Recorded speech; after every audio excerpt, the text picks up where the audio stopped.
आजकल ना एक कंट्रोवर्सी यूं ही चल रही है रामायण की कुछ चौपाइयों के ऊपर। तो मेरे पास ना रामायण के सबसे ज्यादा ज्ञानी पुरुष बैठे हैं।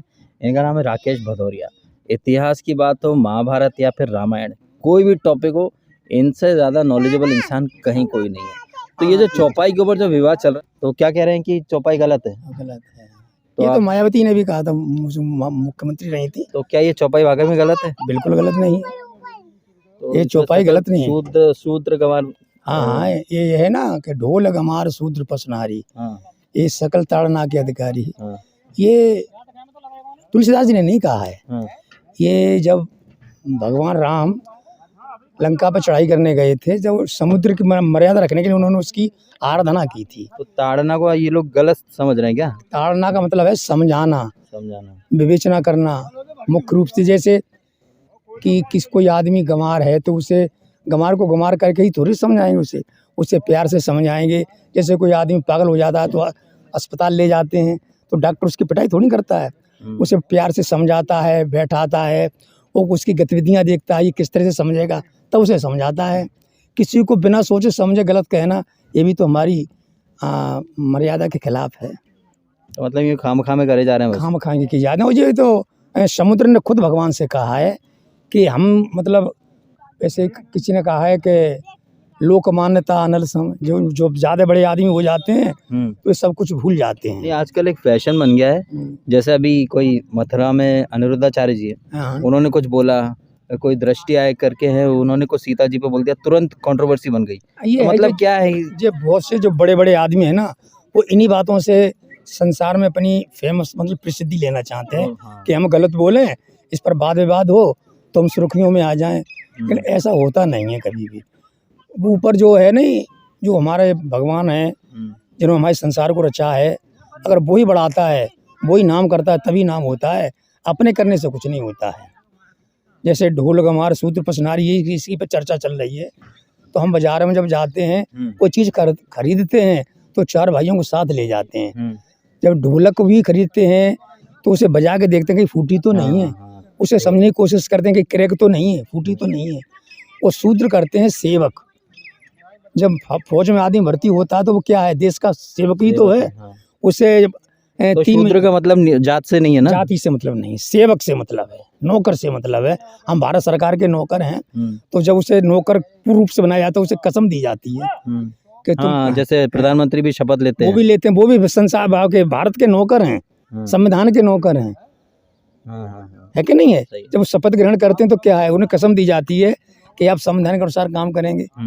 शूद्र से नौकर से वो मतलब सेवक से मतलब जाति नहीं है। जाति तो जाति जबरदस्ती घुसेड़ रहे हैं, वैसे ही मतलब ज्ञान का अभाव है। ज्ञान का अभाव है।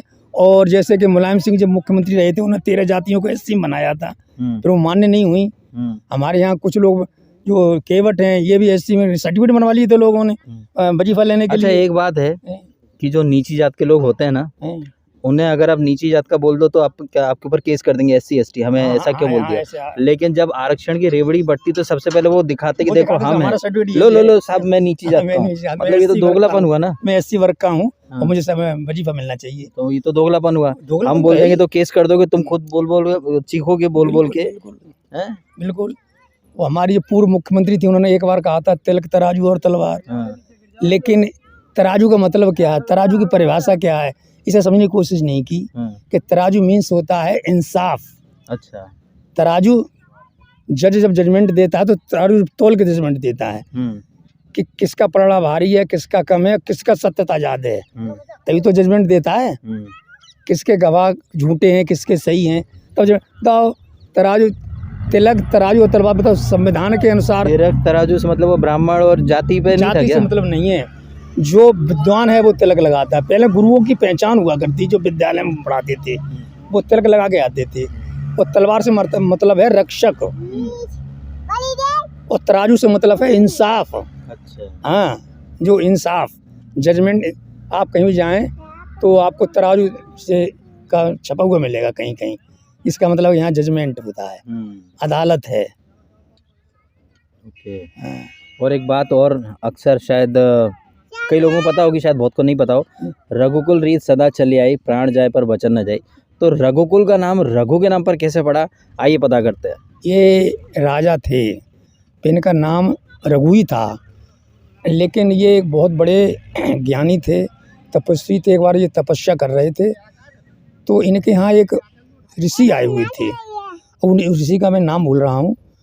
तो उन्होंने देखा ये तपस्या करते करते इन्होंने एक तिनका उठा के फेंक दिया था। उन्होंने साहब ये क्या, हाँ कि ऐसे क्या हुआ कि एक सिंह गाय को मार रहा था। अच्छा। तो वो देखने गए तो कि सिंह मर गया और गाय बच गई। फिर कुछ उन्होंने कहा हम यज्ञ करने जा रहे हैं, बड़ी परेशानियां हैं। तो उनकी जितनी रानी थी सब उनकी सेवा में जाने के लिए तैयार हो गई। तो उन्हें अब सबको ले जाओ। तो ये परीक्षा का टाइम था, तो उन्होंने कहा ठीक है आज से अब वरदान मांग लो। हम क्या वरदान मांगे, हम खुद ही दे रहे हैं। उन्हें ठीक है आज आपके नाम से ही रघुकुल वंश चलेगा। मैं पहले सूर्यवंश कहलाता था। अच्छा, सूर्यवंश। हाँ, ये सूर्यवंश कहलाता था। उसके बाद ही ये रघुवंश चला है, जिसमें ये मानधाता, इक्ष्वाक और ये राजा भगीरथ, दशरथ, राम, ये सब उसी में पैदा हुए हैं। अच्छा। और ये जो लखनऊ का जो नाम बदलने की बात हो रही है, पहले ये वाकई भी लक्ष्मण जी के नाम पर था? हाँ, पहले ये लखनपुर ही था। हमारे बुजुर्ग बताते थे कि लखनपुर था। और ये तो महाभारत उसमें रामायण में भी लिखा हुआ है। भरद्वाज ऋषि के आश्रम जब भगवान राम पहुँचे थे तो प्रयागराज कहा जाता था उसमें। हाँ, कुछ शासन को मुगल वंशों ने भी इधर से उधर। एक बार मैंने अखबार में पढ़ा था, अकबर ने 173 नाम, शाहजहां ने, जहांगीर ने, और सब ने 174 नाम, ऐसे 73 नाम ऐसे बदले। मतलब मुगल्स ने अगर नाम बदल दिए तो वो सही है, बट हम उन्हें करेक्ट नहीं कर सकते। करेक्ट करेंगे तो संविधान खतरे में आ जाता है। संविधान खतरे में आ जाता है। मतलब दोगलापन है। अब जैसे कि लोग कहते हैं कि भारत के संविधान के निर्माता भीमराव अम्बेडकर हैं, तो उन्होंने SC ST सब कुछ उन्होंने ही लिखा है। हाँ। तो उनको क्यों नहीं बदलते? उनको कोई नहीं बदले। उनको कहो तो गाली देने के लिए तैयार हो जाते हैं लोग, जबकि उन्होंने कहा है कि ये अनुसूचित जात है, ये अनुसूचित जनजात है कि नहीं? एक्चुअली में ये बहुत सही बात कही आपने। रामायण के ऊपर सब ब्लेम डाल देते कि जाति में बांट दिया, लेकिन जिन्होंने एक्चुअली में संविधान को जाति के आधार पर बांटा, उन्हें कोई कुछ नहीं बोलता। उनके खिलाफ कोई बोल देगा तो सीधा मतलब जय भीम वाले आ जाते हैं। और जबकि ये तो बहुत पहले की बात है, संविधान तो अभी बना है।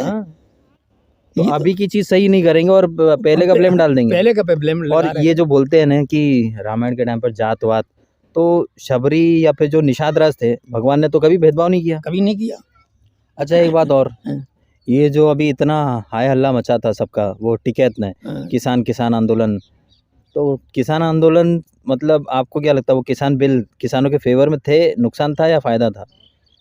देखिए ये तो क्षेत्रीय बातें होती हैं। हमारे क्षेत्र में तो किसान ज़्यादा परेशान है नहीं है। ये हरियाणा पंजाब की बात है। और वहाँ भी परेशानी का तो ऐसा है कि ड्रामा ज़्यादा था, क्योंकि ये टिकैत या फिर वो एक योगेंद्र यादव करके, उसका स्टेटमेंट आया था। उसने कहा था कि हमने तो भैया यूपी चुनाव के लिए पिच बिछाई थी, उस पिच पर अखिलेश छक्का नहीं मार पाए, हम क्या करें।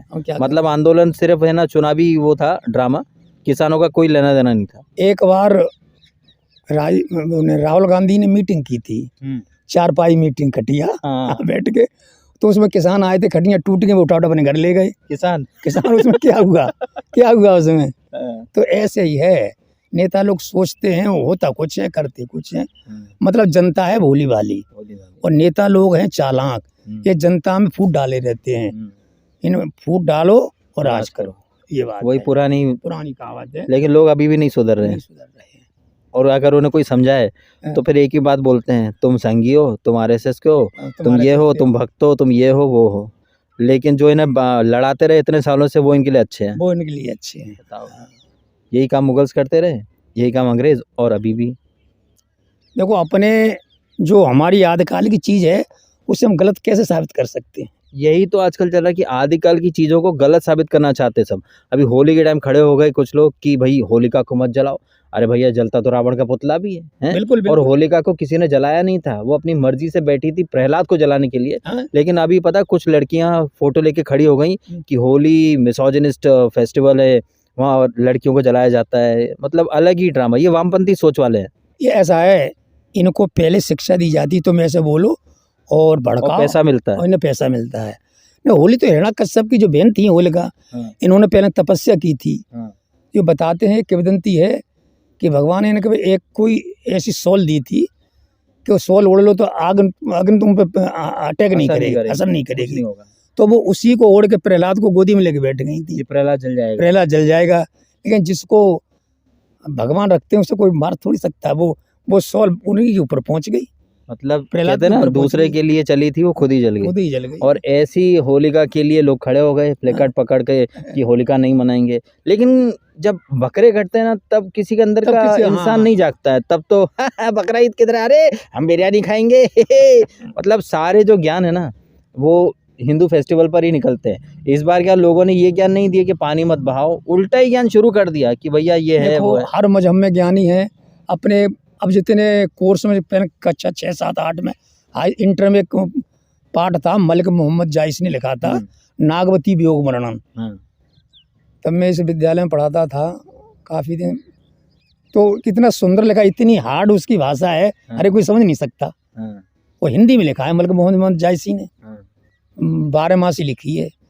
तो समझने की कोशिश कोई नहीं करता है कि क्या है लिखा है उन्होंने, क्या नहीं लिखा है। अच्छा, कई लोग ये कहते हैं कि अकबर ने ना वो एक दीन इलाही करके नया धर्म चलाया था। अच्छा, सच में चलाया था या ये मनगढ़ंत बातें हैं?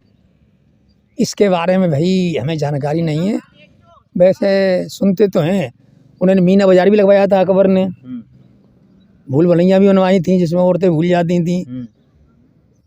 तो इनमें कई एक किंवदंतियां हैं, इनको हम कह भी अच्छा, नहीं और ये जो अक्सर कहते रहते हैं ना हमारे यहाँ इतिहासकार कि मुगल्स आए जिन्होंने भारतीयों को खाना खाने का सलीका सिखाया, मुगल्स आए तो ताजमहल ले आए, मुगल्स आए तो लाल किला ले आए, मुगल्स आए तो ये मुगल्स। कई लोगों ने तो ये तक कह दिया कि बादशाह अकबर को कुल्फ़ी का बड़ा शौक़ था, तो शिमला से बर्फ़ आती थी।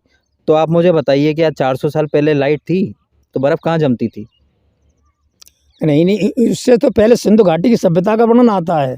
उसके बाद वो तो ऐसा है कि आप भक्त हैं भाई, आप बीजेपी के हैं ना, आपको मुगल की तारीफ करनी पड़ेगी। एक्चुअली में ये मतलब किसी के मन में कुछ भी आता है, और जब उनसे पूछ लो ना कि अगर वो इतने वास्तुकार थे मुगल्स, तो जहाँ से वो आए थे वहाँ कोई ताजमहल, वहाँ कोई लाल किला, कोई कुतुब मीनार क्यों नहीं है? नहीं है, उससे पहले जो आए वहाँ बनवाई नहीं थी, यही बनी हुई है पहले से। किसी और का बने बनाए पे अपनी नेम प्लेट लगा दी। बिल्कुल नेम प्लेट लगाते, जैसे कि अपने फिरोजाबाद में कांच का काम ज़्यादा होता है। और यहाँ के जो वर्कर लोग बताते हैं कि यहाँ से कांच बन के जाता है, तो कंपनी अपनी मोहर लगा देती है। अपनी मोहर लगा लेते, वही। अब जैसे दुनिया जहान में, अभी मैंने कहा भी था कि जब यूक्रेन में रशिया में वॉर चल रहा है, तो और उसके पहले तालिबान वगैरह में आपने देखा कि तालिबान ने कितनी जल्दी वो अफ़गानिस्तान सरकार ने जो बनाए थे ना इंफ्रास्ट्रक्चर, सब पे अपना चिपका दिया। अब दुनिया क्या कहेगी कि तालिबान ने बनाया है? रशिया घुस गया यूक्रेन के अंदर, अपनी नेम प्लेट लगा देगा, लोग क्या कहेंगे? पुतिन ने बनवाई बिल्डिंग। तो किसी और का बना बनाया घर या मंदिर आप तोड़ो और उसके ऊपर अपना नाम लगा दो, और फिर बिठा दो किसी को कि भैया ये आए थे, बादशाह अकबर वो सो ग्रेट, उन्होंने ये बनाया, पता बाबर ने ये बनाया। अरे बाबर जहाँ से आया था वहाँ क्यों नहीं बनाया? इसके बारे में कोई कुछ बोल देगा तो अरे भैया तुम तो मतलब मुसलमानों से नफरत करते हो यार, हैं? दोगलापन भर गया। नफरत तो कोई किसी से नहीं करता है, अपनी कला को देखिए। कला बात सच की है। बात सच की है। अब देखो जैसे ये वो कौन सा हावड़ा ब्रिज है, हाँ, किसने बनवाया, हाँ। कितना सुंदर बना हाँ। हुआ है। रंगनाथ जी का वो उड़ीसा में कौन सा मंदिर है, जगन्नाथ का सूर्य मंदिर है, मंदिर, सूर्य मंदिर, वो साउथ किसने के इतने सारे टेम्पल्स हैं। कितने मतलब बने। हमको बोल देते कि हम लोगों को आता ही क्या था, हम लोगों को कलाएं- कुछ आता नहीं था, तो आप यहाँ क्यों आए फिर? कला कितनी है अपने हिंदुस्तान, बहुत वस्तु कला, काष्ठ कला, चर्म कला, मूर्ति कला, ये सब सिंधु घाटी की सभ्यता से विकसित हुई हैं। हाँ। और ये लोग उठकर बोल देते हैं कि सब मुगल्स ने सिखाया। अरे किसी ने किसी ने साझे, हम मुगलों ने भी यहाँ आके सीखा है, ऐसी बात नहीं है। कुछ कलाएं वहाँ से लाए, कुछ अब पहले ये हमारे यहाँ एक कृषि पुस्तक कला पढ़ाई जाती है, उसमें लिखा था कि ये कागज कैसे बनता है। तो कागज बनाने वाले सबसे पहले अपने वहाँ के थे, जो वो क्षेत्र वहाँ में चला गया है ढाका में, तो ये जो है ना मछली पकड़ने वाले जो होते थे जाल, इनसे बनाते थे वो। अच्छा। हाँ, उसका नाम भूल गए हम, पुस्तक कला में लिखा हुआ है। सबसे पहले कागज अपने यहीं बना था, दफ्ती और कागज। अच्छा, यूपी का ये जो सबसे ज़्यादा जात के कार्ड यूपी में ही खेले जाते हैं। हाँ, खिलवाते हैं लोग। और यूपी का इतना विकास नहीं हो पाया, इसका सबसे बड़ा कारण आप क्या समझते हैं? ये राजनेताओं की चाल, राजनेताओं की चाल है इसमें। जनता नहीं, जनता ने भी तो ऐसे लोगों को चुना बार बार। अब जनता तो वोट डालती है और आप देखते हैं कि ये आगे चल रहा है, ये आगे चल रहा है, थोड़ी देर में वो जीते जाता है। एक बार आगरा में ऐसा ही हुआ था, फिल्मी दुनिया के राज बब्बर लड़े थे, वो आगे चल रहे थे और थोड़ी देर में एक बसपा के कोई जीत गए। ये फिल्मी सितारों को टिकट देना आप सही मानते हैं कि गलत? गलत। क्यों? वो क्या जाने राजनीति, वो क्या क्षेत्र में जनता का दर समझते हैं, कुछ नहीं। वो तो अपने, वो तो चुनाव के टाइम ही दिखते हैं, फिर बम्बई भग जाते हैं। सनी देओल को दिया अभी पंजाब में, उसके पहले गोविंदा था। वो तो ये तो भाई पर्दे पे ही अच्छे लगते हैं, क्षेत्र में कहाँ आते हैं। जनता का दुख दर्द तो क्या समझे। सही है, काफ़ी ज़्यादा हमने बातें कर ली आज। और टॉपिक सोचता हूँ मैं, फिर कलेक्ट करता हूँ।